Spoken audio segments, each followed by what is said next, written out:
Je me fais souvent poser la question, quelle est la meilleure huile pour la cuisson? Je ne vous parle pas de la pâtisserie puis pour faire des vinaigrettes. Non, pour la cuisson, que ce soit dans un poêlon ou dans un air fryer, quelle est la meilleure huile? Ma réponse va peut-être vous surprendre. Prenez l'huile que vous voulez, que ce soit canola, olive, tournesol, arachide, maïs ou soya. Le plus important, c'est de faire attention à la température. Toutes les huiles sont instables si on les amène à une température trop élevée et surtout, il faut éviter que l'huile commence à fumer.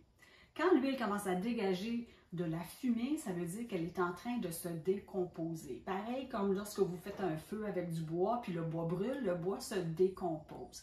Et les produits de cette décomposition-là, ben, c'est plus ou moins bon pour la santé, surtout si on en mange à répétition durant toute sa vie.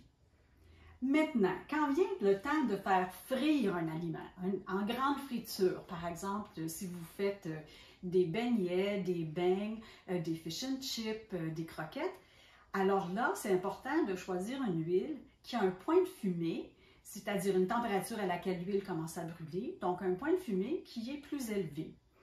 Et puis, les meilleurs choix à ce moment-là, c'est qu'on va éliminer les huiles pressées à froid, on va éliminer les huiles d'olive extra vierges, sauf qu'il y a une huile d'olive, c'est parfaitement OK de frire avec, et c'est ce qu'on appelle de l'huile d'olive qui est pure. Maintenant, on va même les identifier. On voit bien ici pour la cuisson à température élevée. Qu'est-ce qui la caractérise? Qu'est-ce qu'elle a de particulier? C'est qu'il faut savoir qu'il existe deux grandes catégories d'huile d'olive.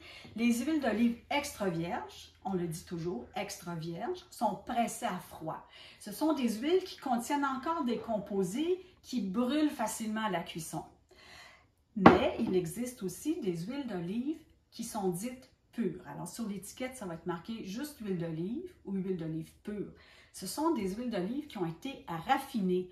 Au même titre qu'on fait de l'huile de canola raffinée ou de l'huile de tournesol raffinée, ce sont des huiles qui ont presque pas de goût. Ça goûte vraiment pas l'huile d'olive. Et en Europe, c'est beaucoup dans ces huiles-là qu'on va faire de la friture. Les deux autres huiles que j'utilise chez moi pour la friture, l'huile de canola ou encore l'huile de tournesol. Parce que les huiles de tournesol qui sont sur le marché aujourd'hui, ce sont des huiles qu'on a modifiées, pas avec de la transgénétique, là. Ce sont des huiles, des variétés de grains qu'on a sélectionnées pour avoir plus de gras monoinsaturés, donc plus de gras stables à la cuisson. Alors, aucune hésitation à faire de la friture aujourd'hui dans l'huile de tournesol. Alors, j'espère que ça répond un peu à vos questions. Si vous en avez d'autres, ben, n'hésitez pas. C'était très clair. Merci, Christina.